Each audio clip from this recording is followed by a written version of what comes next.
Grounded 1.0 is nearly here, and here is an updated guide to the Red Ant Hill, which has had new resources added, plus a recap of all the unlocks that you get once you turn in the Grave Robbery Burgle chip. So this ant hill is just on the edge of the haze, and you'll find it pretty close to where you first spawn in the game. It's recommended that you attempt it by wearing a full set of ant armour, as the ants will ignore you. You'll also need at least 2 regular torches to explore and get all the loot inside. And of course, as always, this is where you find red ant eggs to go ahead and make the Bratburst bombs. As said before, don't pick up any of the eggs until you're ready to leave, and do remember that eggs do hatch. So if you pick any up, the ants will eventually swarm from them. So you only really need to get them when you're about to make actual grenades or you want some eggs spawning. There will be 2 pieces of the style nuggets hidden behind that root, and then you've got a choice to go either left or carry on straight.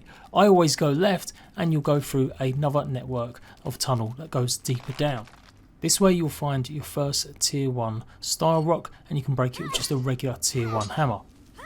You generally get at least 3 pieces each for each one of these rocks that you break, and there's a whole bunch in this anthill. Now we're going to keep following it down, and I'm going to guide you through every step so that you don't get confused. There'll be another one to break open, so that's 6 total so far, plus the 2 tough nuggets that we also found behind that root. Keep going down, and you'll again come to an area where it seemingly has 2 different ways to go. Hug the wall to the right, and you'll come across another style nugget and 1 more style rock to break open.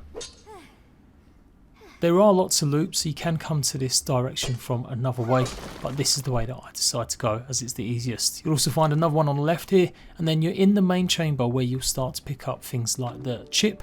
This will give you brand new recipes, as well as the rotten bee armor set and some fresh mints. You won't be able to get the fresh mint unless you've got a tier 2 hammer, and if you're looking for more of these mints to respawn in the starting area, this might be the only location until you go adventuring a bit further. But don't forget the bee armor set at least, and let's carry on. So head back the way you come, and this time keep hugging the right hand side wall and follow the curve around. You don't want to be going up to where you've just come from. You should see the slime mould torches up in the roof, and then there should be another style nugget just below it. Now it's time for a swim. Don't forget that your torches will go out unless it is a slime mould torch, but you can go through it pretty quickly without worrying too much. There's 500 science points that you can gather, and that's pretty much it. Out on the other side you'll find a tough nugget piece, and there should be a tough nugget rock as you keep going up. A little further up you should find another tough nugget and style nugget, and then 2 more on the left hand side here. This leads to a big chamber with the second piece of the bee armor, as well as a hole that you can fall through. That'll take you back to where we just were, where we discovered the first bee armor set. So don't fall down it, instead go onto the left hand side, and you should come across another tough rock. Follow the tunnel slightly downwards, and you'll come across a scab nerve, which has got a reddy brown colour vibe to it. The tunnel will start going upwards now, and you should find another couple pieces of tough nugget. Eventually you'll come to a cavern with 500 science points, as well as a rock of style. And if there's any eggs here, it might be a safest bet to grab one without too many ants being close by. Put this big rock on this little lip above. You need to get up here, as this is the 3rd and final piece of the bee armor set. Just underneath the ledge you'll find 1 more tough rock. And if you keep going forward slightly over to the left hand side, you'll find another rock of style down this corridor, and it should lead to another big cavern. 1 more rock of tough, and a small nugget on the right hand side.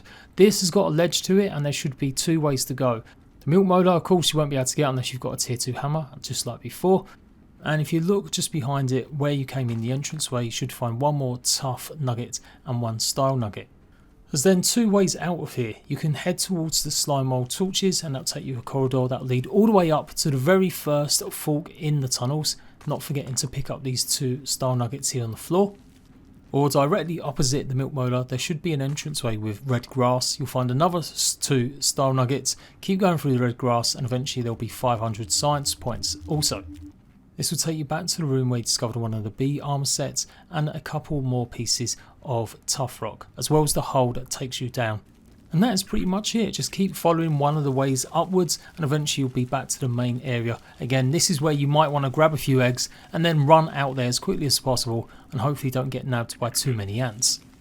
Also worth noting that when you've plugged the haze, this anthill does become infected, so there will be the infected explosive nodes, and you may find some infected creatures running around this area too. Head back to Burgle and give him the chip, and then access the ASL store, and you can buy fibre bandage efficiency for 1500 science points, which reduces the materials needed to craft. You get a canteen upgrade for 1500 science points, which also gives you more drops to carry, buff lungs and mutation, which allows you to get more of your stamina max increased. That is 3000 science points. Then you've got a sign set for creatures, which is 4000 science points, which actually give you 12 different images for you to use in your signs. And finally, you can also access the scab scanner. So if you want to get all the different types of scabs without watching a video, then you can go ahead and get this for 5000 science points. So there we go. I hope that's been useful. Check out the rest of my guides for Grounded, and I'll see you ratbags later.